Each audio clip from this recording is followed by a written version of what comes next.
Thanks so much for joining us today. We're so happy to be here with you. Airbnb is committed to the vacation rental industry and supporting professional hosts. Our hosting team is building new tools, providing insights to grow your business, and adding services to make hosting at scale easier.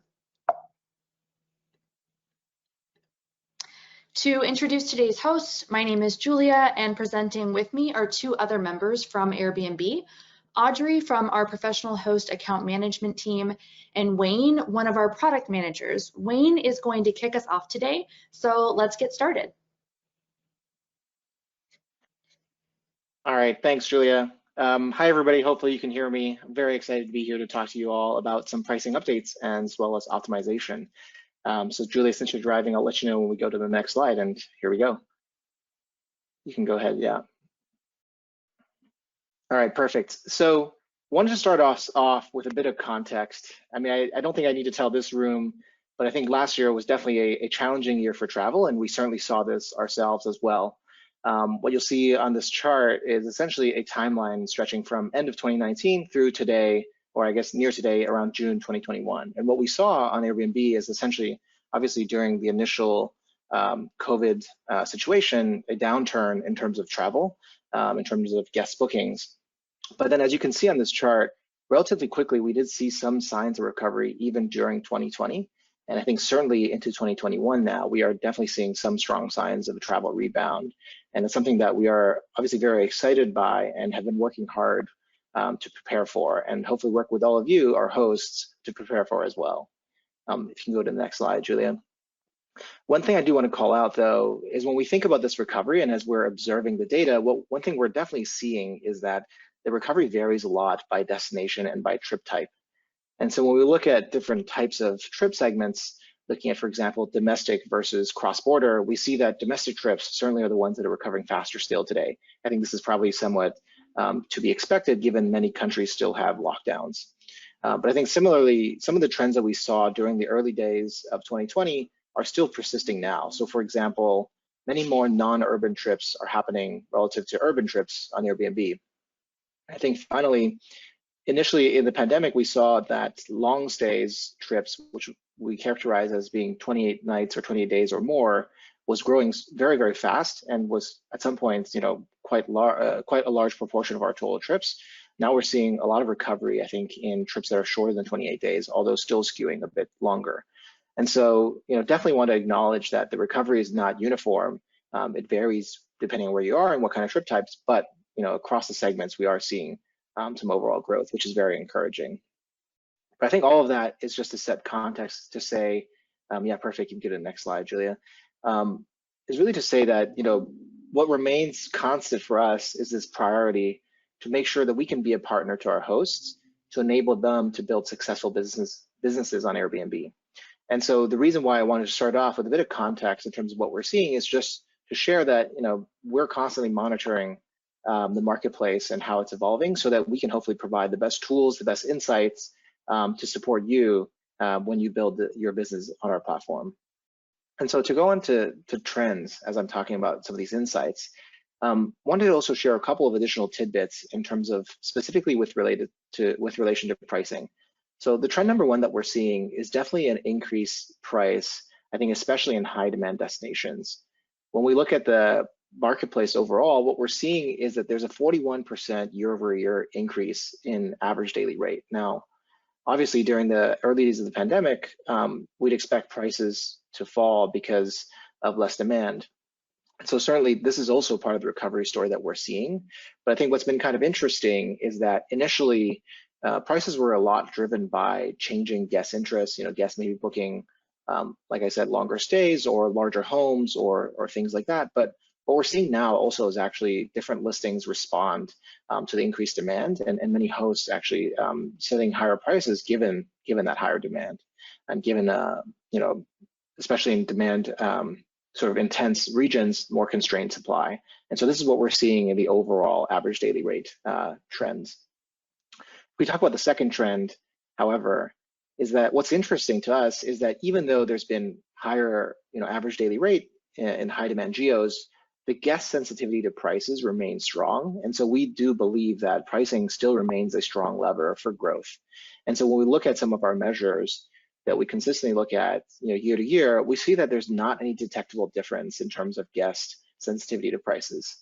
And so again, despite higher overall prices, as you consider about how you want to grow your business, do know that pricing is probably still a very strong lever, and that certainly reflects the data that we're seeing. The final trend that I want to talk about is then a little bit thinking about flexibility. And the reason why I bring this up is because oftentimes, we know hosts want to set prices, obviously given the offering that they have, but also think about that in relationship with their cancellation policies, since higher risk will result in different prices and different pricing strategy. And so one thing that we're seeing, as you can look across each of the different types of policies that we're looking at, so strict to moderate to flexible, the lighter colored bars indicates the 2020 kind of trends versus the darker bars 2021. And one thing that's quite clear to us is that hosts are more often actually offering a more flexible cancellation policies. And we think that this reflects kind of the current state of travel, where we're seeing recovery and demand, but that guests still prefer to have some more flexibility as they plan around this changing sort of situation with the virus.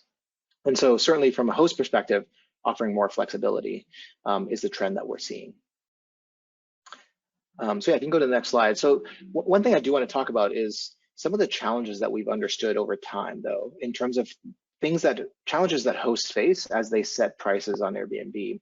And so this is from kind of a combination of interviews and research we've done with hosts, as well as things that we observe in the data. And there are kind of 5 core themes that we oftentimes observe. One challenge is just initially finding that appropriate price level. And I think this is especially more acute for newer hosts on our platform. We're trying to understand, for a given type of offering, what do hosts typically are set around them as comparables, and then also what are guests willing to pay for. So that's number 1. Number 2 is accounting for the guest service fee. This is something that hosts oftentimes, especially again, newer hosts, aren't aware of. And so we definitely recommend them to think about how the guest service fee might affect their total price ultimately when they're setting their pricing strategy. Number 3 and 4 talks about different changes in the marketplace in terms of seasons that should be expected, as well as trip types. So again, whether it's shorter trips or longer trips. And later you'll hear my colleague Audrey talk about how to think about these when you look at your pricing strategy. And then finally, obviously, a changing marketplace is something we're all now quite familiar with, especially during COVID, given the large swings. But I think this is always an evergreen thing as well, right? Where hosts will want to understand what are the changes in supply and demand to make sure that whether it's setting promotions or adjusting their prices to ensure they get the appropriate yield or revenue that they're looking for. And so these are oftentimes the challenges that we observe. And so when we think about the trends that we talked about, as well as the challenges that hosts face, I wanted to spotlight a couple of different products that we've been building as well as improving over the course of the last year. And so Julie, if you go to the next slide. Just wanted to highlight a couple. So number 1 is our pricing guidance. And so what you'll see here is the price guidance that we actually added to the new listing onboarding flow that we launched in May. And this is kind of a consistent product that we're going to be putting in the rest of our host experience as well. And what we're trying to do here really is to offer the best data that we have in terms of what we're seeing guests pay for, as well as what hosts near you are setting as well, and kind of conclude that into a price range as guidance for you to consider when you set your prices. We had really kind of early positive feedback from hosts when we launched this, and it's something that we wanted to provide, especially during the pandemic, because there was a lot of kind of changes in the marketplace, and we got a lot of questions from hosts about, what is that optimal price range right now? And so that is one piece that I wanted to call out as a product that we've launched and are continuing to work on that will be helpful for things like determining your kind of price level, and as well as adapting to changing dynamics.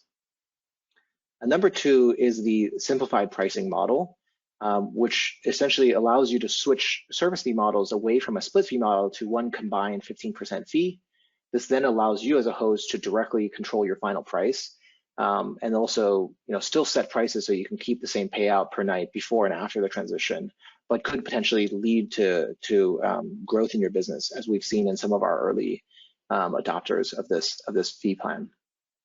And again, this one kind of addresses that second challenge I was talking about earlier in terms of accounting for the guest service fee. And then finally, as I was mentioning, because flexibility is becoming increasingly important, we know that, however, hosts still want to balance kind of offering flexibility to guests with managing the risk, right, of cancellations. And so what we actually recently introduced is this new firm cancellation policies. And this one essentially, as you can see, creates a bit more of a gradient so that hosts can still have some certainty, especially once you get closer to the booking, within 14 days or within 30 days, but yet still offer guests a certain degree of flexibility. That way, they can essentially manage that dynamic and then adjust their prices to be more competitive as a result of that reduced risk. And so I just wanted to kick us off today with a couple of these high-level introductions in terms of the trends that we're seeing in the context, as well as some of the product spotlights. But next, I'll hand it off to Audrey to talk more specifically about specific pricing strategies that you might want to think about. Audrey? Hi, everyone. And Wayne, can you just give me a thumbs up if you can hear me? Okay, perfect. And thanks for walking us through that great info. So today I'm really excited to be taking us through pricing strategies on Airbnb. So we're going to walk through a few tactics you can use. I'm going to cover how you can gain merchandising that will bring added guest visibility. And to start taking us through this, I want to recognize that some folks in the audience today are probably using an API or channel management software to connect with Airbnb. So if you hear about something interesting in today's walkthrough that you want to try out, you should be able to do that. We just recommend that you check in with your API software or your channel manager to make sure you can set the strategies up in the best way possible for your business. So let's dive in. Perfect. So before we can talk about optimizing pricing and setting a strategy, I want to call out that pricing is one of the most important elements that guests look at when booking. So being successful in revenue and nights growth comes down to pricing and knowing your market dynamics.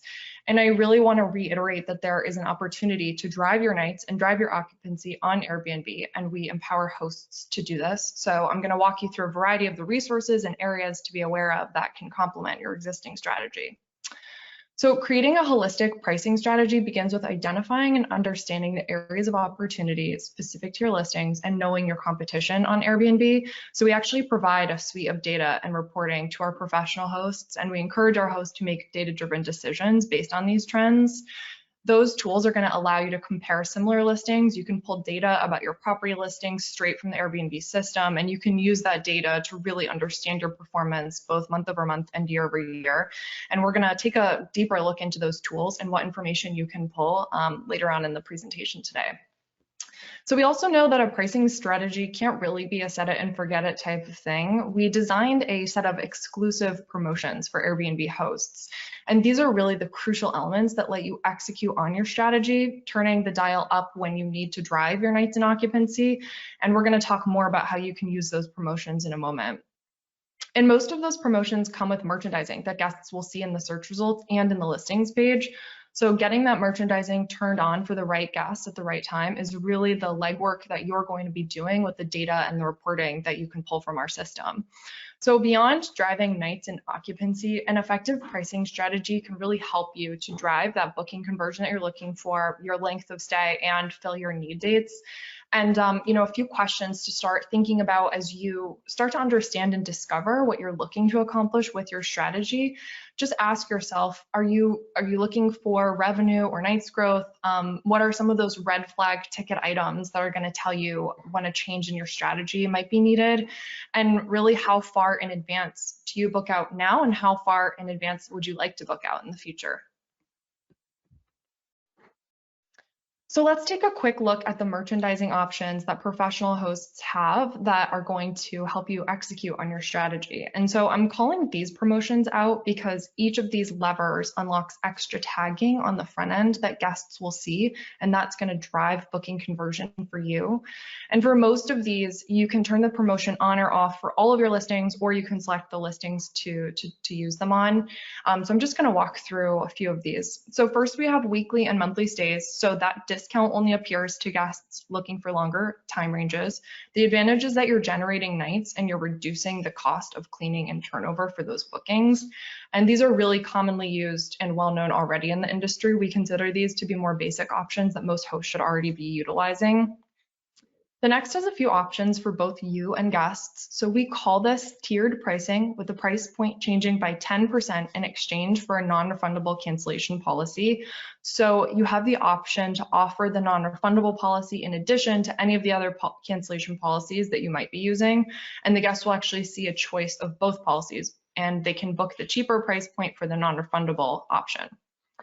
So early bird bookings is really a useful tool when you're trying to secure revenue and nights as far out as possible. So you have the ability to tier a discount percentage based on time range.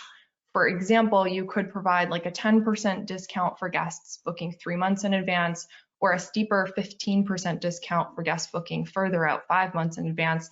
I think with the year that we've seen, this one is an important one. We've seen a lot of volatile booking trends. So this could be useful for anyone looking to target people booking further in advance. The benefit to you is that you are gaining a base of bookings for the future. We also have last minute discounts, which are exactly what they sound like, but I'll add that these can be particularly useful to make up any lost bookings from cancellations. Everyone experiences cancellations. I think it's really important to have a plan B in those cases, and last minute discounts can help you to fill those gaps. And then new listing promotion. This is helpful for new listings that you just put online and don't have any reviews. This is actually a 20% discount, but what I particularly like about it is it stops working after your first 3 bookings. So it's really working as intended, right? So it's capturing bookings quickly for a new property, helping drive search ranking reviews, and then it turns off on its own. And then I'll just circle back to custom promotions. So these are the only ones here that have to be set on an individual listing. So the use case might be, let's say you have a listing that's just really struggling to perform. You can be really specific with this promotion, and you can zoom in on what you're looking for out of that property listing. This is a setting I would call a little bit more advanced. And like I mentioned, hosts who are connected through API or channel management software can use these features. And if you're not sure how to do that, just check in with your software provider directly. So last, I wanted to take a moment to show an example of the merchandising and what it looks like. So we talked about tagging on the front end and how you can turn that on. So the merchandising that you're seeing here is really similar to what all of our other merchandising looks like. So on the left, you can see the strike-through price. This shows guests that they're getting a deal when booking your properties, and you can get that by activating at least a 10% discount. And on the right, you can see the early bird discount shown in the line item breakdown. This is what guests see when they select those particular dates. So to get that line item, you have to have at least a 1% discount. And just to reiterate, using promotions, this doesn't mean that you're just giving away discounts. For a guest to receive discounts, they need to meet the parameters that you've already set up. And these promotions are really intended to help complement your strategy, and they can do that in a variety of ways. So before I hand it over to Julia, I just want to highlight that the days of setting a strategy a month or 2 ahead of time are passing us. There's really a greater need now to consider future booking trends, and I hope the information today helps you to be proactive and capture the type of business you're looking for. And now Julia can walk us through optimizing availability. Thanks, Audrey. Let's dive into some trends to consider when it comes to optimizing your availability on Airbnb. All right, so before we get going, we do recognize that there are certain cities that have night caps, and while I'll briefly be covering tactics to help you boost bookings today, it is important to note that hosts in the cities listed here respect their respective night caps. All right, so according to our May travel report, there is an overwhelming desire for more flexibility in where, when, and for how long people travel. And after more than a year of disrupted trips and more accommodating cancellation policies, there's also a practical desire to keep the new flexibility with regard to trip planning as well. Of all guest searches on Airbnb during the month of April, more than 40% were flexible in dates, locations, or both. And while we found that guests have more flexibility to travel anytime and that they're traveling everywhere, the key to travel becoming more of a lifestyle is really the ability to linger.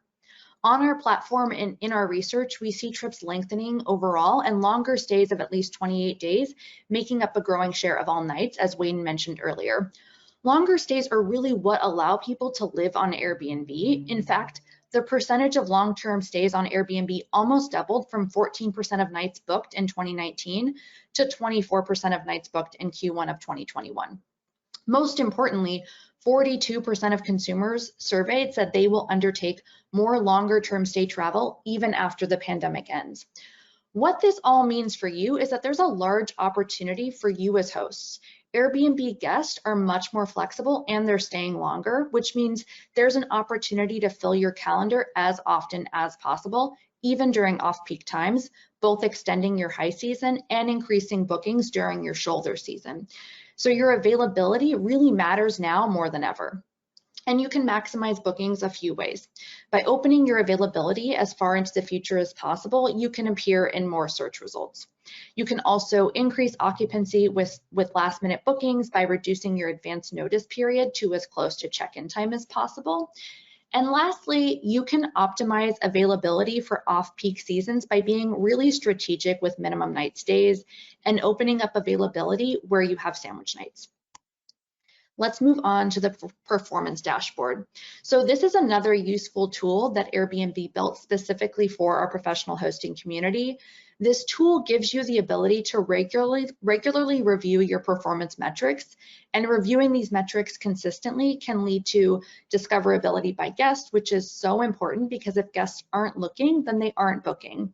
And secondly, this can lead to increased conversion, which could potentially mean more money in your pocket.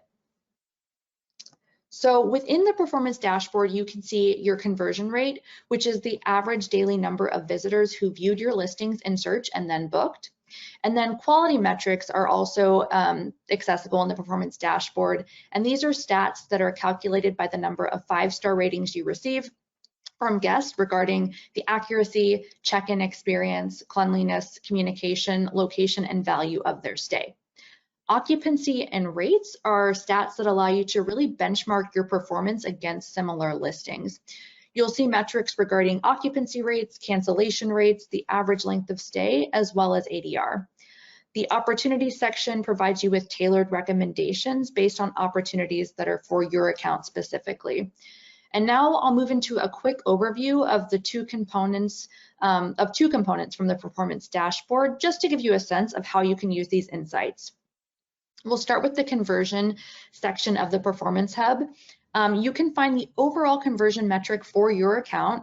You'll also see search impressions and the search to listing and listing to booking conversion. You can sort by time period at the top of your page, and conversion can be assessed by evaluating the previous 3 months as well as year over year. These timelines can show you how you're trending both more recently and as well as how you compare to the previous period in 2020. Moving on to the occupancy and rates section, which assesses the number of nights booked divided by the total nights available across all of your listings. This metric helps you discover how booked your listings are, and the higher the occupancy rate, the better, because it means you have more bookings. So I want to take a second to just highlight a few of the metrics included in that section. So we have nights blocked, which is the average number of nights you've closed out or blocked on Airbnb. Unbooked nights is the number of nights that are unbooked for any reason. And then check-ins is the average number of check-ins during the selected time period. You can also view your overall cancellation rate, the average number of nights guests stay per booking. And then lastly, we have the nightly rate, which simply refers to your nightly price or your average price. This is calculated by dividing the total nightly revenue by the number of booked listing nights. Nightly rate is one of the most important metrics in this section of the dashboard because nightly rate is what guests see when they are looking at your listing. And as we've mentioned before, this is one of the biggest factors in the decision-making process for guests, and it impacts your listings conversion. So it's really important to make sure that your listings are priced correctly.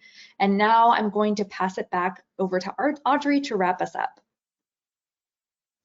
Perfect. Thanks again, Julia. So we wanted to just take a quick second to review the important insights from today. So just remember that staying competitively priced can lead to higher booking conversion rates. You can also add merchandising to gain visibility by adding discounts or promotions to your property listings. For example, discounting weekly or monthly, or utilizing the early bird pricing. Next, just to make sure to maximize your availability by opening up future dates so that you can capture more business. And finally, remembering to take a look at the Performance Hub in your Airbnb account on a regular basis. And this is where Julia was just reviewing, but you can check in on key growth metrics that are going to help drive your strategy in the right direction. And with that, we'd like to share a real thank you to our hosts. You've really shown us a continued dedication to hosting through this difficult year, and we really appreciate your partnerships with us throughout. We're always looking for feedback, so if you have comments or questions, please feel free to email us at darm-feedback@airbnb.com. Thanks again. So here we go. Michelle Murphy here. Thank you so much to the three of you. I've met Julia and Audrey before, but thanks for joining us. So we have Tim here, who's going to ask you a few questions. So we're going to go to Tim, and then when Tim's done, I'm going to call up a few revenue managers, and you guys can listen to some of the questions we're going to be asking them about their interactions and thoughts around Airbnb. How does that sound? Good? Okay. All right. Hey, what's up, everybody? We got questions for you. Number one, lots of people that consider smart pricing's rate recommendations to be too low. So what is the strategy behind smart pricing? Hi, Tim. Hi, I think I could probably take this question. Thanks for your question, Tim. I want to first acknowledge, I think this is a really interesting topic for me, and I think certainly very important for everybody. And so I do want to acknowledge that first and upfront, that pricing is a very nuanced and personal strategy. So it's totally understandable that some may consider the rates from smart pricing to be too low. That's totally understandable.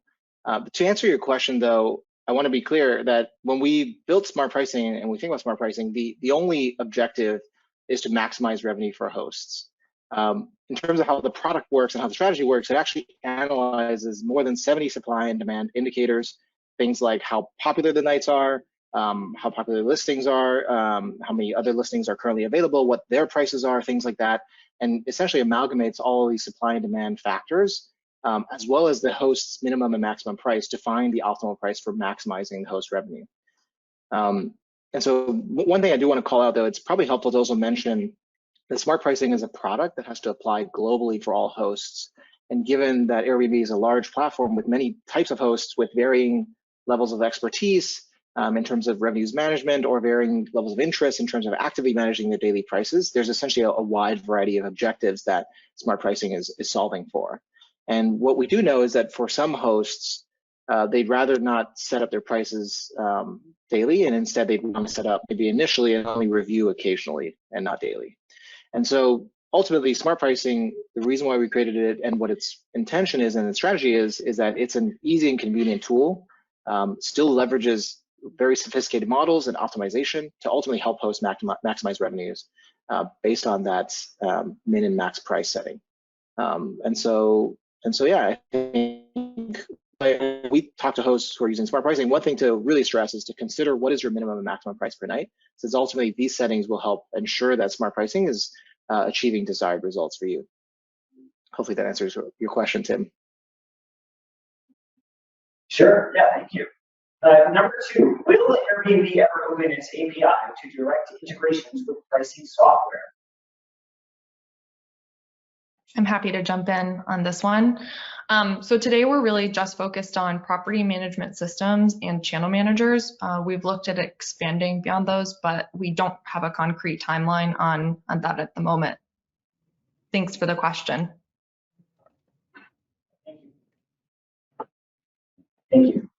Number three, outside of the obvious qualifying qualities of a super, what actions do you see either by way of the listings themselves or the action the superhost takes that are really contributing to their overall success? As you compare non-property manager superhosts to property managers, are there any glaring variances that would be insightful for PMs to further optimize how they engage on Airbnb? I'm happy to field this one. That's a really great question, and we frequently hear from pro hosts that the superhost criteria is challenging to meet due to the volume of listings in their inventory. And And what we actually see is that professional hosts are uniquely prepared to meet the requirements because professionals are able to consistently deliver a high quality service level and can evaluate how to use resources and pivot strategies with agility when necessary in order to be successful. So a couple things just to keep in mind: reviewing your performance dashboard, listing quality, and where you're not meeting those thresholds for superhost status on a regular basis can help inform your understanding of your business's strengths as well as areas of opportunity on Airbnb. And then additionally, thinking about how to finesse your communication strategy at scale is always an important consideration, and we've built several tools to help hosts with this. So to simplify your hosting routine, we launched a messages tool that allows you to schedule messages to automatically send when guests take actions like booking, checking in, or checking out. And then we also updated or announced a few updates in May.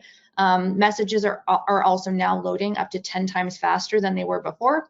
And then another new feature includes personalized quick replies, which allows hosts to reply with one tap to guests, the most frequently asked questions that you're getting on a regular basis, to make that process a bit more seamless for you. Fantastic. How is the operational data collected by Airbnb via reviews? And will that data become accessible to PMs and data platforms to integrate into both revenue management and the operational organizations? Sure, I'll jump in here. So thanks for the great question. Airbnb makes all the reviews data that hosts see in their hosting tools available to our official software partners via the reviews API, actually. So the software partners that are integrated with our reviews API can make that data available to hosts in their software. And then if you're a host and you want to see which of those preferred partners have integrated with our reviews API in our new software landing page, you can actually find that. So it's a software partners landing page. And just to find that page, just navigate to airbnb.com/software-partners. All right, thank you. One last question, something we've all wondered. How can I get my listings to the top of the search rank in my geo? Yeah, I can answer this one. Yeah, definitely asking the tough questions here. Thanks, Tim, for this one. I do also acknowledge that having talked to many hosts before, this is one of the most commonly asked ones. So definitely recognize that people want to answer this.